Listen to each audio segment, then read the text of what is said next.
welcome back to the Give and Go. I'm your coach Reynoso, here with my boy Soltero. What's up, guys? Make sure to subscribe because we'll be doing coverage for both the men's and women's Olympic football tournaments going on right now. And we're actually going to key in on the women's tournament with the quarterfinals now set. Yep. All 8 nations remaining are going to battle it out for the gold medal. And it starts off with the USA going up against Japan.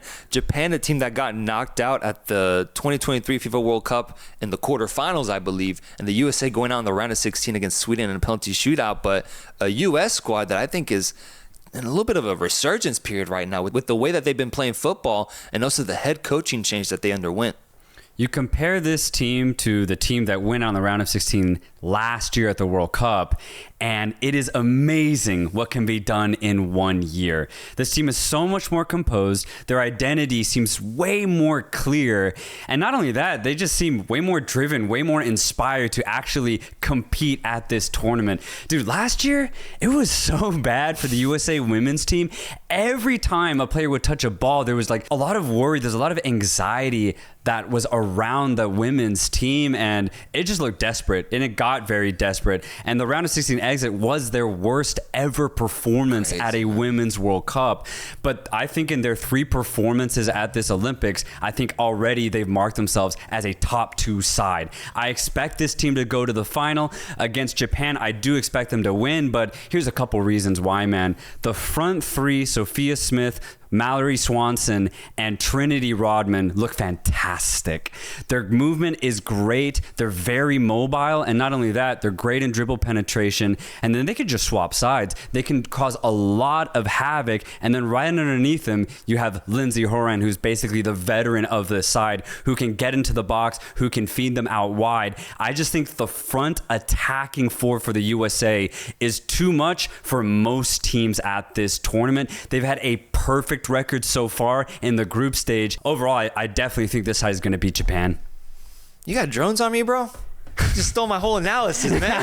Like the Canadians, dude. It's exactly. Hey, we'll get there. That's exactly. We're gonna get but there. I was gonna say, I was going to highlight the big 3. I even had a joke. I said this is not the first time that Rodman was a part of a big 3, right? Yeah, referencing the Bulls. The Bulls, but yeah. now Rodman, Sophia Smith, and Mallory Swanson is a crazy big 3. They're all going off right now in the NWSL, and they're also showing it right now on this stage. And then that pivot of Horan and Lavelle, it's just one of the best ones in international football. So that was my analysis too, man. You stole it from me, bro. You had the drones on me, man. We're a team. But looking at the USA, I think what shocks me the most is you're right.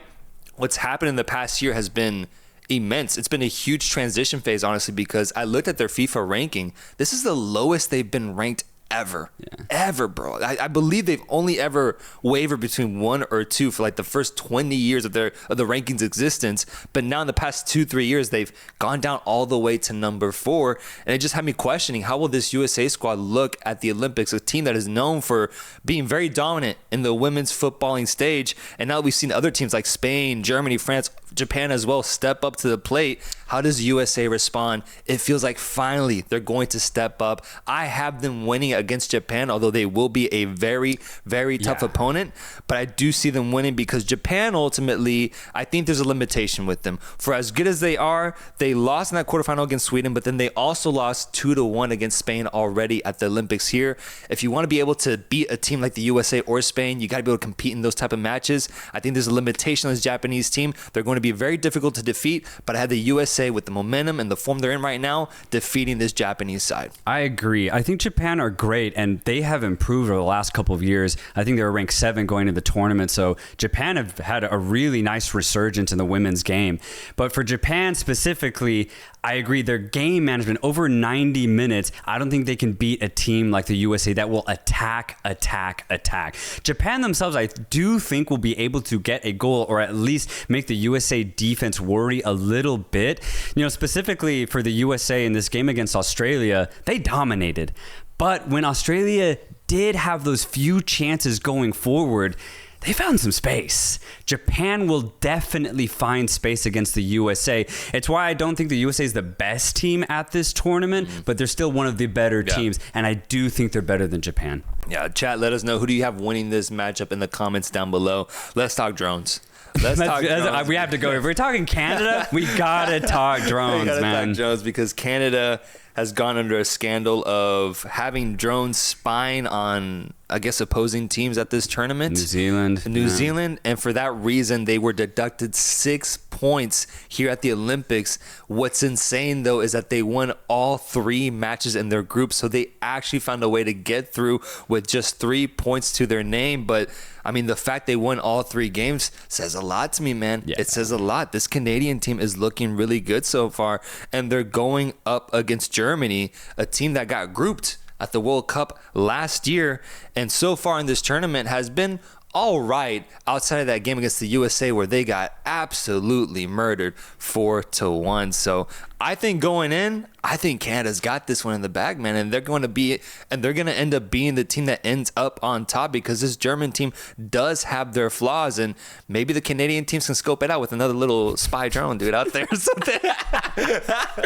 It is crazy though. What kind of like cyberpunk world are we living in, bro? Where like a drone is being used to steal opponents' tactics. That actually is insane. I thought it was a joke when I saw the headline at first. I was like, oh, this is funny. Let me click on it. And then it was real. Yeah. And I was like, oh my God, there was an actual assistant coach who sent somebody. I was like, hey, fly your drone over, send me the footage. It's nuts, man. I can't believe it. And then it's kind of seeped over into the men's team too.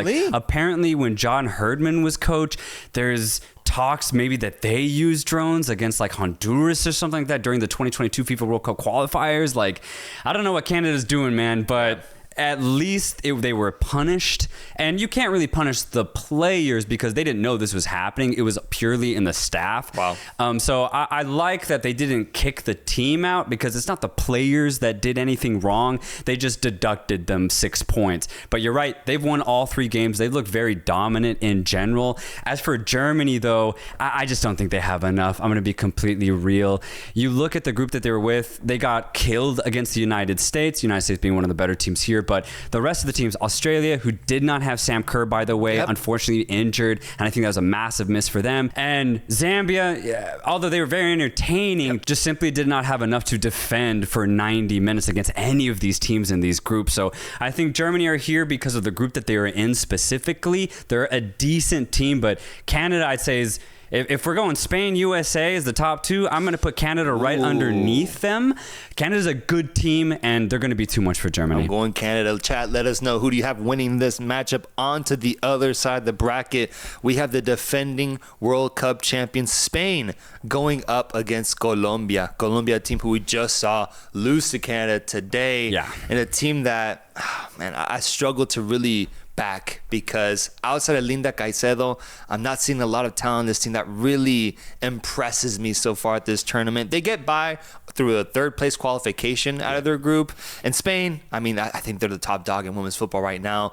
And even just in football in general, you could argue right now with the Euros and the Real Madrid winning the UCL and Barcelona, the women's Barcelona team winning the UCL as well. Spain is on something else right now. I got Spain winning this game 10 times out of 10. Yeah, we were talking yesterday about the men's Spain team at this Olympics, and you brought up the great point that Spain's low-key trying to dominate world football in multiple facets, man. Euro champions, now low-key probably favorites to win their Olympic version, and then you go over to the women's team, it's the same thing. I think Spain's still the best team at this tournament. They're the reigning world champions, and the reason why I still put them above the United States and Canada in this moment is because I think they have players that can attack in different ways. You look at the USA, it really is just the wings and then Lindsey Horan getting involved. But for Spain, man, there's an entire front 3. You have Paraguelo, you have Galandé, and then underneath you still have Aitana Bonmatí, one of the best passers in the game, in my opinion. I think she blows every other midfielder out, including Lindsey Horan. And then you still have really effective fullbacks. Olga Carmona, in my opinion, is the best fullback in the women's game. Bro, she's a baller. And she's better than any of the Canadian fullbacks. She's better than any of the United States fullbacks. So I think for Spain going forward, they just have way more avenues of attack. And then you can bring on a veteran striker like Jenny Hermoso off the bench if you need more offensively. So I still think Spain's the best team in the women's game. And I think they're going to beat Colombia pretty easily. Colombia, I will say they have a really good midfield, a pretty good defense. They're great moving the ball in pressure. I thought they had a fantastic game against Canada. The problem is they have zero offense. And I mean zero. Once it gets to the final third, everything breaks down for Colombia and they just can't make it work. So I think they'll be able to give Spain a good test, but they won't be able to score against them really. Spain will be able to handle that in that department. So give me Spain against Colombia on this one. And I get really interested in Spain now because they have a really good blend of talent and experience. That experience being lifting the World Cup last year, but you also add in the fact that now it seems like you've got a vintage, 100% healthy Alexia Putellas back because she has been balling out this tournament. And that's just another factor to add on top of this already really impressive Spanish squad. Putellas at her Ballon d'Or level playing alongside Bonmatí, bro. Yeah. That's a crazy midfield to have. And we've already been seeing in the results in the games that they played. They've dominated, dude. They have dominated. So I'm going Spain. Chat, let me know who are you going with in this matchup between Spain and Colombia. And the final quarterfinal matchup that we have is Brazil going up against France, hosting the tournament with ballers like Catoto and then Wendy Renard, center back, defending the line for them at 34 years old. And Brazil, who lost to Japan and lost to Spain in their group, got through third place qualification, but also lost Brazilian legend Marta in the process due to a red card in what could have been her last game ever. Yeah. So a really interesting narrative going into this matchup for Brazil, but for France, I think they are the favorites going in because they have that host factor, and then they also actually do have talent to defeat this Brazilian side. Dude, what a weird summer where we've seen the legends of the game break down in tears, man. We saw Ronaldo break down in tears when the penalty shootout happened for Portugal. Right. We saw Messi break down in tears when he went out injured in the Copa America final. Man. And now we've seen Marta break down in tears when she got the red card because Brazil aren't probably going to win this game. That's gonna be my prediction here. And as you already said, she's 38 years of age. This might be her last true competitive game for Brazil at a major tournament, and she's not going to be a part of that quarterfinal game. So I understand the emotions that must have overcome her when she saw that red be brandished out. I thought it was a little harsh, going to be completely honest.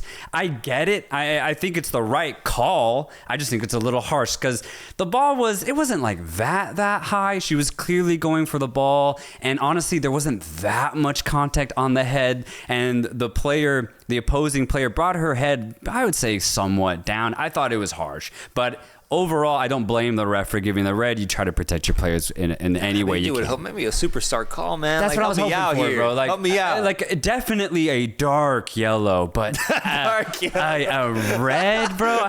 It just wasn't. It looked worse than it actually was. Yeah. Is my whole thing here. So I thought it was a little harsh to take her out, but overall, I think Brazil are very similar to Colombia in the sense that they are very wasteful in the final third. Low-key, I don't think they have a plan when they get into the final third. Defensively, though, and in the midfield, I think they're very organized, and it's why this game is going to be very tight because France don't necessarily have difference makers in their side. I think France have slightly better players in the attacking third, and they've also had some really good performances here too. So I'm going to give France the edge here against Brazil. Yeah, I think ultimately we end up picking we make the same picks here. USA, we're going Canada, we're going Spain, we're going France. Yeah. I think it's shaping up for a USA-Spain final. And the thing is, the semifinals are going to be insanely tight. And there's going to be some crazy quarterfinals, but USA-Spain, bro? USA-Spain. Give me USA-Spain. I need that. I need to see that happen. Folks, let us know in the chat. Let us know in the comments down below. Who do you have winning this tournament and who do you have winning this matchup? So make sure to subscribe for more coverage over the Women's Olympic Summer Soccer Tournament.